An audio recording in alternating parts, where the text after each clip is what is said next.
Assalamualaikum warahmatullahi wabarakatuh. Untuk bab pertama di kelas 12 yang kita pelajari adalah dimensi 3. Apa itu dimensi 3?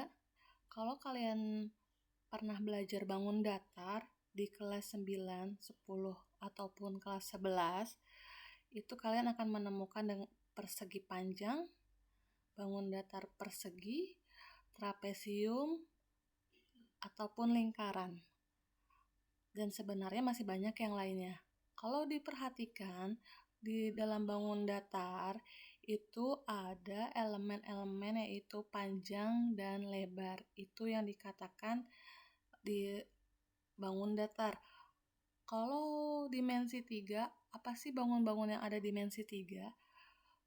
Misalkan balok, kubus, tabung, ataupun bola. Kalau diperhatikan, bangun-bangun yang ada di sini yang saya sebutkan itu dia memiliki panjang, lebar, dan tinggi.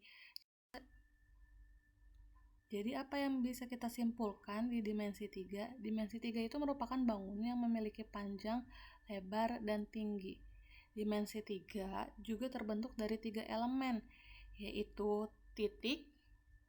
Titik adalah sesuatu yang punya kedudukan, tetapi dia tidak punya ukuran.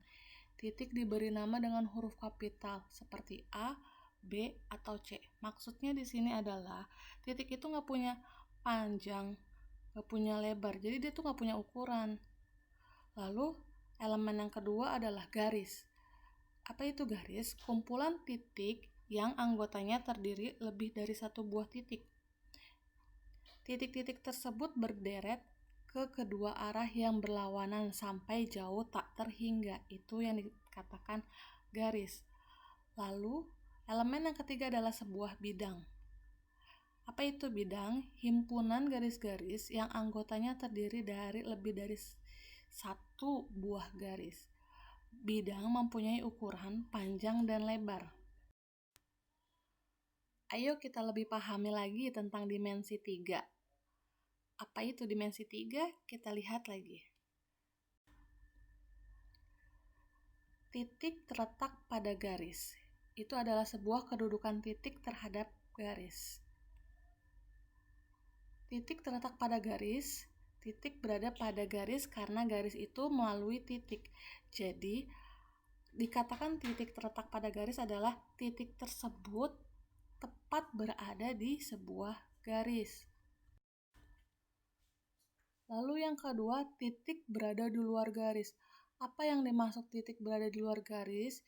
Itu dikarenakan garis itu tidak melalui titik atau titik tidak berada di sebuah garis.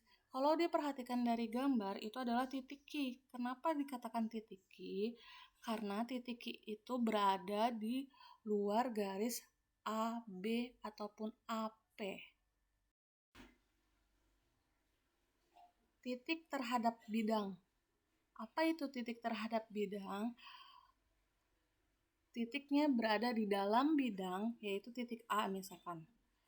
Dan titik berada di luar bidang itu dilihat dari titik yang kedudukan titik terhadap garis. Garis terletak pada bidang. Dikatakan garis terletak pada bidang, ada sebuah bidang dan ada garis terletak pada di bidangnya, yaitu garis H, kalau diperhatikan dari gambar. Lalu yang kedua adalah garis terletak sejajar pada bidang. Dikatakan garis terletak sejajar pada bidang adalah sebuah bidang sejajar dengan garisnya tersebut. Jadi garis tersebut, garis H ini terletak sejajar dengan sebuah bidang. Garis memotong bidang. Apa yang dimaksud dengan garis memotong bidang? Ada bidang yang terpotong oleh sebuah garis seperti gambar di sini. Ini dikatakan dengan garis memotong bidang. Jadi kalau diperhatikan si garis ini tembus ke bidang, itu dikatakan garis memotong bidang. Kedudukan dua garis. Ada dua garis yang berhimpit, maksudnya adalah ada garis pertama berhimpit, berdekatan dengan garis yang kedua. Jadi dilihat dari gambarnya, garis H itu berhimpit dengan garis G atau menempel. Lalu dua garis yang sejajar, dikatakan dengan dua garis yang sejajar bisa dilihat dari gambar ada garis G sejajar dengan garis H. Yang dilihat dari gambar kalian ini adalah itu dikatakan garis yang sejajar di sebuah bidang. Lalu dua garis yang berpotongan. Bagaimana gambar dua garis yang berpotongan? Ada garis G berpotong dengan garis H. Ini yang dikatakan dua garis yang berpotongan. Lalu dua garis yang bersilangan. Ada garis H bersilangan terhadap garis G. Jadi beda ya kalau diperhatikan dari gambar antara dua garis yang berpotongan dengan dua garis yang bersilangan. Kalau yang bersilangan itu garis satu menembus bidang lalu bersilangan dengan garis G. Kedudukan dua bidang sama seperti sebelumnya pada garis. Dua bidang yang berhimpit adalah ada bidang pertama berhimpit atau menempel di bidang kedua. Lalu dua garis yang bersilangan bisa dilihat dari gambar seperti sejajar. Dua bidang yang berpotongan, dikatakan dua bidang yang berpotongan bisa dilihat dari gambar ini, yaitu bidang tersebut berpotongan antara bidang 1 dengan bidang 2 itu berpotongan. Oke, terima kasih atas perhatiannya.